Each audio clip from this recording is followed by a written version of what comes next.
ఖమ్మం పట్టణంలో జరిగినటువంటి ఘటన అత్యంత హృదయ విదారకమైనటువంటి ఘటన. సభ్య సమాజం కూడా ఇవాళ తలదించుకోవాల్సినటువంటి పరిస్థితి. అది వింటేనే కళ్ళల్లో నీళ్ళు వస్తూ ఉన్నాయి. మరి అనుభవించినటువంటి వాళ్లకు, ఆ కుటుంబానికి ఎంత దుఃఖం ఉంటుందో ఒక్కసారి మన గుండె మీద చేసుకొని ఆలోచిస్తే మనకు తెలిసి వస్తుంది. దీన్ని ప్రతి ఒక్కరూ కూడా ఖండించాల్సిన అవసరం ఉంది. ఇటువంటి సంఘటనలు పునరావృతం కాకుండా ప్రభుత్వము, సమాజము అందరూ కూడా ఆలోచించాల్సినటువంటి అవసరం ఎంతైనా ఉంది. 12 ఏళ్ళ అమ్మాయి, పాపం స్కూలుకు వెళ్ళే అమ్మాయి, కనీసం అభం శుభం తెలియని అమ్మాయి, ముక్కుపచ్చలారని అమ్మాయి. అలాంటి అమ్మాయి మీద ఇలాంటి సంఘటనలు జరిగితే అసలు మనం ఎక్కడున్నాము, మనం ఎటు పోతున్నాము అని ఎంతో బాధ కలుగుతూ ఉంది. కనీసం సంఘటన జరిగిన తర్వాత అయినా ప్రభుత్వ స్పందన ఎట్లా ఉంది అంటే అది కూడా చాలా బాధగా ఉంది.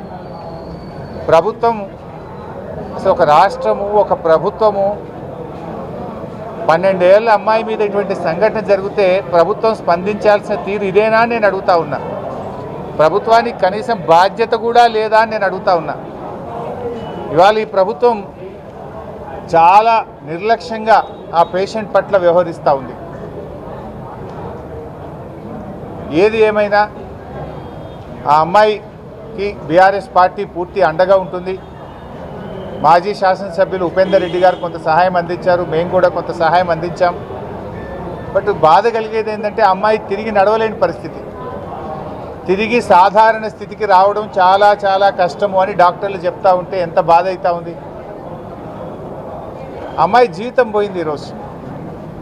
ఇటువంటిది మళ్ళీ పునరావృతం కాకుండా సునీతా లక్ష్మారెడ్డి గారు చెప్పినట్టుగా ఫాస్ట్ ట్రాక్ కోర్టు పెట్టి అటువంటి వ్యక్తులను ఉరిదీయాల్సిన అవసరం ఉంది.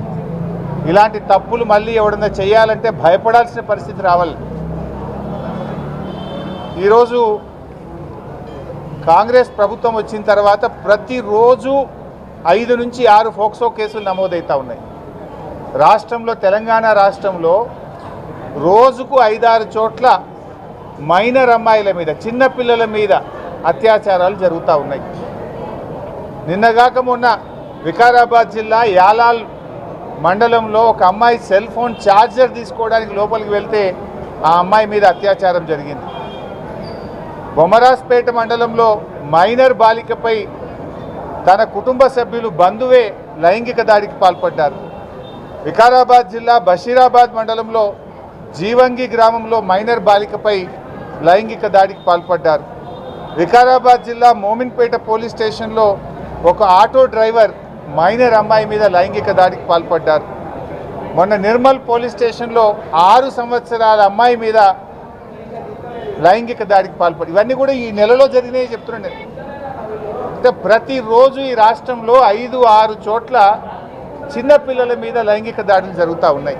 అంటే ప్రభుత్వం ఏం చేస్తూ ఉంది అని నేను అడుగుతూ ఉన్నా. ఈరోజు ముఖ్యంగా ఈ రాష్ట్రంలో కాంగ్రెస్ ప్రభుత్వం వచ్చిన తర్వాత ఈ చిన్నపిల్లల మీద లైంగిక దాడులు విపరీతంగా పెరిగిపోయినాయి. 2024 సంవత్సరంలో 2200 మంది చిన్నపిల్లల మీద పోక్సో కేసులు నమోదైనాయి, లైంగిక దాడులు జరిగినాయి. 2025 సంవత్సరంలో ప్రభుత్వం కనీసం చర్యలు తీసుకుంటే తగ్గలే. 2025లో 2400 మంది చిన్నపిల్లల మీద అత్యాచారాలు జరిగినాయి. అంటే ఈ ప్రభుత్వం అసలు పట్టించుకోవడం లేదు. ప్రతి సంవత్సరం పోక్సో కేసులు పెరుగుతూ ఉన్నాయి. ఇది నేను చెప్తున్న లెక్క కాదు, అఫీషియల్ డాటా. ఎన్సీఆర్బీ డాటా ప్రకారంగానే తెలంగాణ రాష్ట్రంలో రోజు రోజుకు చిన్నపిల్లల మీద అత్యాచారాలు పెరుగుతూ ఉన్నాయి. సంవత్సరానికి కేసులు పెరుగుతూ ఉన్నాయి. అంటే ఈ ప్రభుత్వం పట్టించుకోవడం లేదు. ఆనాడు కేసీఆర్ గారు ప్రత్యేకంగా మహిళల కోసం ఒక అడిషనల్ డీజీ ర్యాంకులో ఉమెన్ వింగ్ను పెట్టి, షీ టీమ్స్ను పెట్టి అనేక చర్యలు తీసుకున్నారు. ప్రతి జిల్లాలో కూడా భద్రతా టీమ్స్ పెట్టారు. కానీ ఈ ప్రభుత్వం దాన్ని నిర్లక్ష్యం చేసింది. ఇవాళ ఉమెన్స్ వింగ్కు అడిషనల్ డీజీగా ఉన్న వ్యక్తికే సిఐడి ఇన్ఛార్జ్ ఇచ్చారు, ఏసీబీ ఇన్ఛార్జ్ ఇచ్చారు. ఇంకా వారు మహిళల గురించి చిన్నపిల్లల గురించి ఆలోచించాలా, ఏసీబీ పనిచేయాలన్నా, సిఐడి పనిచేయాలన్నా? ఒక అధికారికి మూడు ప్రధానమైనటువంటి కీలకమైన బాధ్యతలు పెట్టడం వల్ల ఎక్కడో ఫోకస్ మిస్ అవుతా ఉంది. రోజు రోజుకు కేసులు పెరుగుతున్నటువంటి పరిస్థితి ఉన్నది. ఇవాళ ఈ రాష్ట్రంలో పరిస్థితి లా అండ్ ఆర్డర్ పూర్తిగా కుప్పకూలిపోయింది. కరీంనగర్లో మనం చూసాం, పట్టబగలు బంగారం దుకాణం మీద పడి దొంగలు బంగారాన్ని దోసుకపోతే ఇప్పటి వరకు రికవరీ అయిన పరిస్థితి లేదు.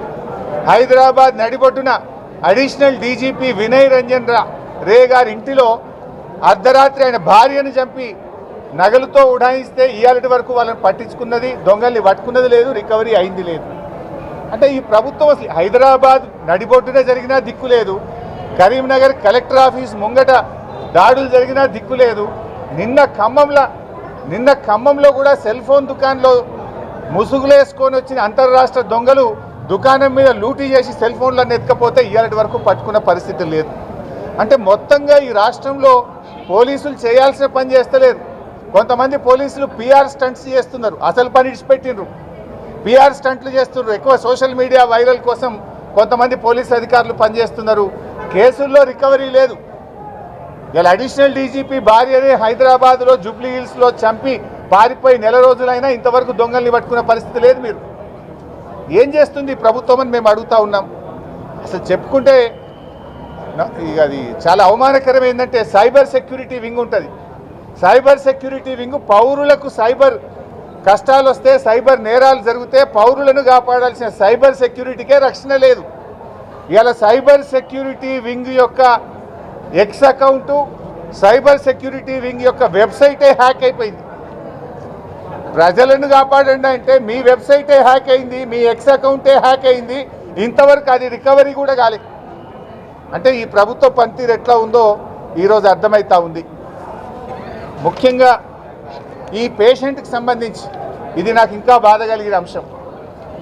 వాళ్ళు పాపం చాలా పేద కుటుంబం, రెక్కాడితే డొక్కాడని వాళ్ళు ఇళ్లలో పని చేసుకొని బతుకుతారు. వాళ్ళు ఇస్త్రీ చేసుకొని వాచ్మెన్గా బతికే కుటుంబం.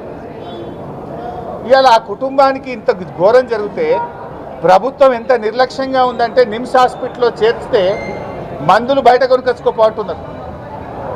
ఆ కుటుంబం ఫస్ట్ ఖమ్మం ప్రభుత్వ ఆసుపత్రికి పోతే కేసు సీరియస్ ఉందని ఖమ్మం ప్రభుత్వ ఆసుపత్రి కేసు పట్టుకోలేదు, మీరు ప్రైవేట్లకు పోండి అన్నారు.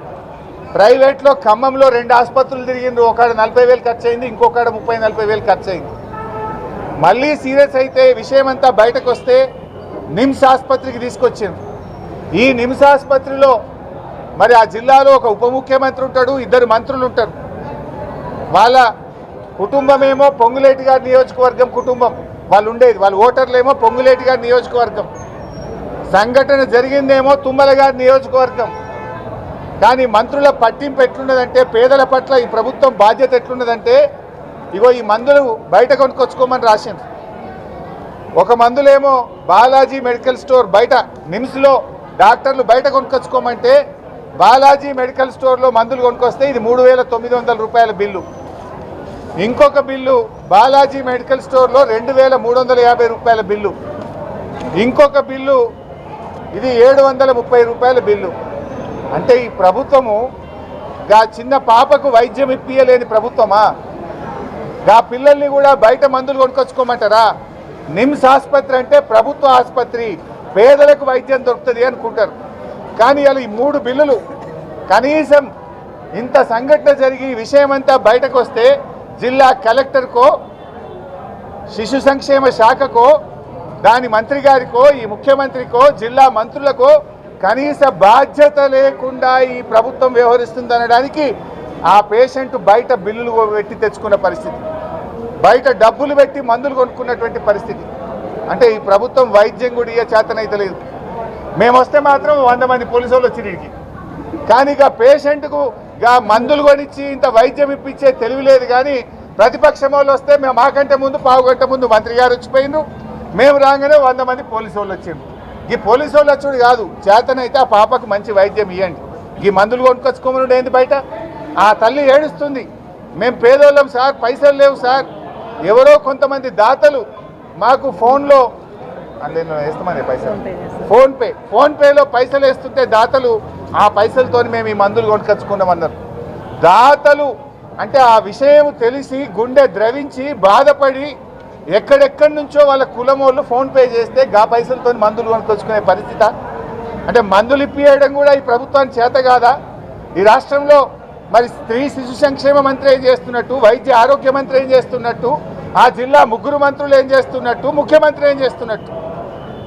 ఒక పసి పాప మీద ఇంత దారుణమైన సంఘటన జరిగితే ప్రభుత్వం వ్యవహరించే తీరు ఇదేనా అని చెప్పి మేము అడుగుతా ఉన్నాం. ఈరోజు ఇంకా బాధ కలిగేది ఏంటంటే వాళ్ళ కులానికి చెందిన పెద్ద మనిషి పాపం ఆయన పట్టించుకొని, ఆయన పేరు రాంబాబు, ముతిగొండ రాంబాబు, ఆయన జిల్లాకు సంబంధించి రజక వృత్తిదారుల సంఘానికి అధ్యక్షుడు, భద్రాద్రి కొత్తగూడెం జిల్లా.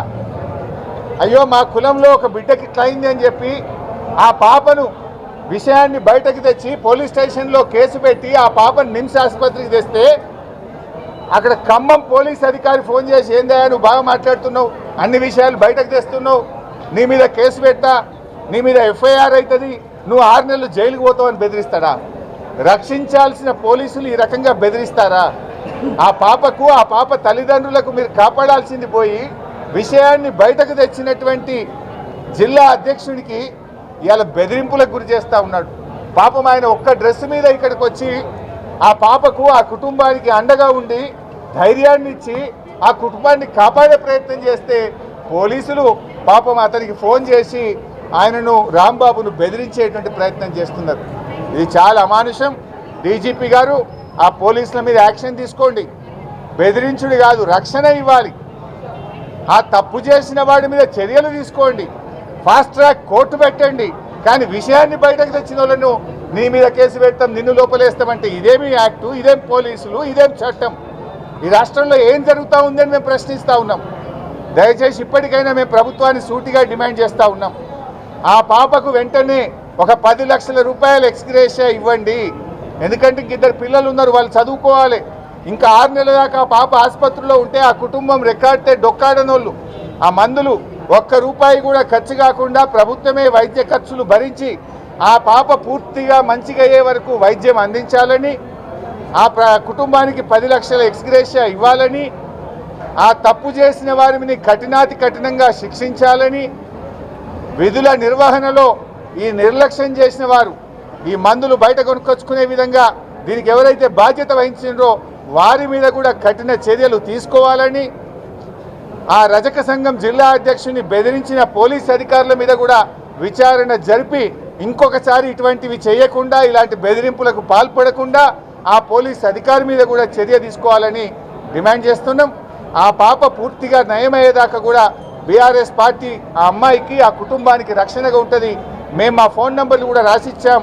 ఎప్పుడు ఏ ఇబ్బంది వచ్చినా మాకు ఫోన్ చేయమని చెప్పాం. తప్పకుండా ఆ కుటుంబానికి కంటికి రెప్పలాగా కాపాడుకుంటాం, ఆ కుటుంబానికి అండగా ఉంటాం, ధైర్యాన్ని ఇస్తాం. ఆ అమ్మాయి పూర్తిగా నయమయ్యేదాకా కూడా ఆ కుటుంబానితో పాటు మేము ఉంటామని తెలియజేస్తూ, ఇప్పటికైనా ప్రభుత్వం మేల్కొని మంచి వైద్యం ఇవ్వండి. అమ్మాయికి సర్జరీ చేయాలి, 2 వైపులా చేతులు ఫ్రాక్చర్స్ ఉన్నాయి, ఇంకా సర్జరీ కూడా ఆలస్యం చేస్తూ ఉన్నారు. ఎలాంటి ఆలస్యం లేకుండా ఆ విరిగిపోయిన బొక్కలకు సర్జరీస్ కూడా వెనువెంటనే చేయాలని, అమ్మాయికి ఏ రకమైన వైద్యం అవసరం ఉన్నా అత్యున్నత స్థాయి వైద్యాన్ని అందించి ఆ అమ్మాయిని అన్ని రకాలుగా బాగయ్యే విధంగా ప్రభుత్వమే బాధ్యత తీసుకోవాలని చెప్పి కోరుతున్నాం.